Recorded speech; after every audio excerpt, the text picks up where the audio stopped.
Hello, and welcome to this episode of Retro Game Living Room. Today, we're going to be taking a closer look at the world's first electronic handheld video game. This is Auto Race by Mattel Electronics, which was released in 1977.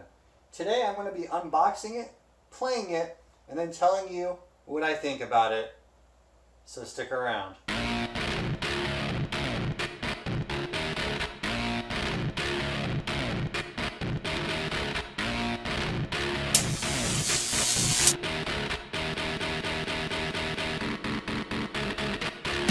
Of its kind, the race is on. Shift, steer, avoid a collision, and beat the clock.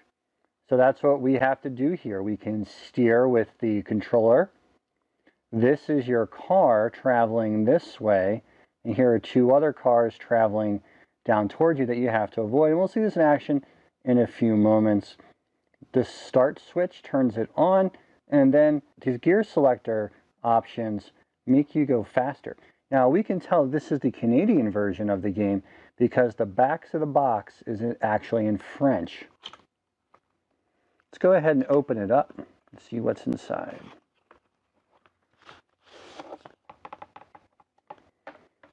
And the styrofoam is the system itself, and we're going to be looking at that in a moment. What I want to look at first is the manual.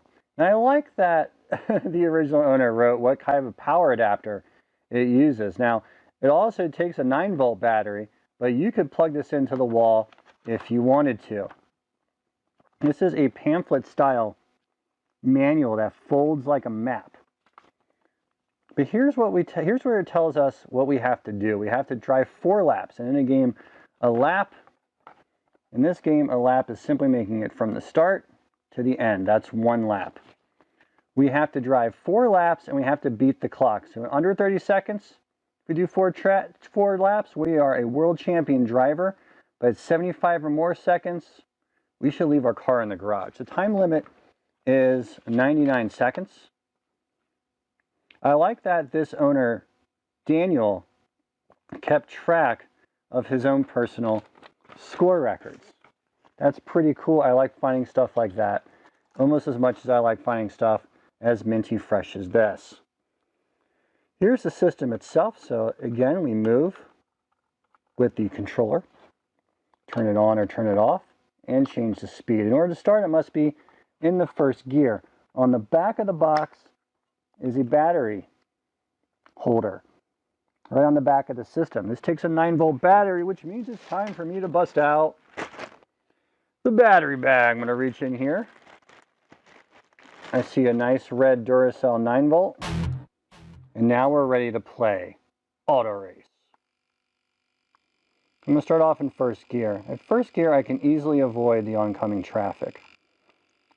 If I change gears, I'll start moving up faster, but the consequence is the traffic will also come at me faster. Getting hit by traffic doesn't mean I lose, but it pushes me back. It means that my score of trying to get through this 4 laps in a low time is going to be less likely to happen. It's also really hard to tell what's going on when you get this close, because you can't always move out of the way fast enough.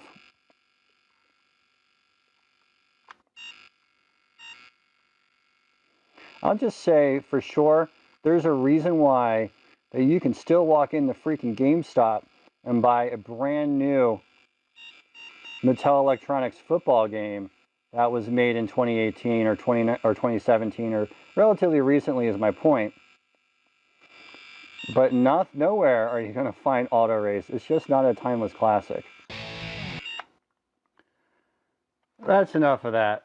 It's just not very good, and it feels a lot like, it was an experiment. And this is not only a first-generation handheld, it's the first handheld electronic game in history.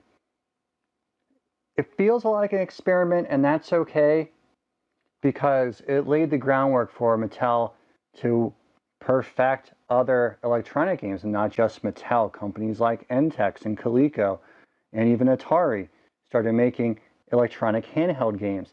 And now we know, of course, that Nintendo did, And Nintendo is still the dominant maker of handheld games, but it all started right here. Is it good? No, it's a bad game. It's not very fun. It's frustrating. When you get to the end of a lap, stuff spawns directly in front of you and knocks you back a quarter way down the track.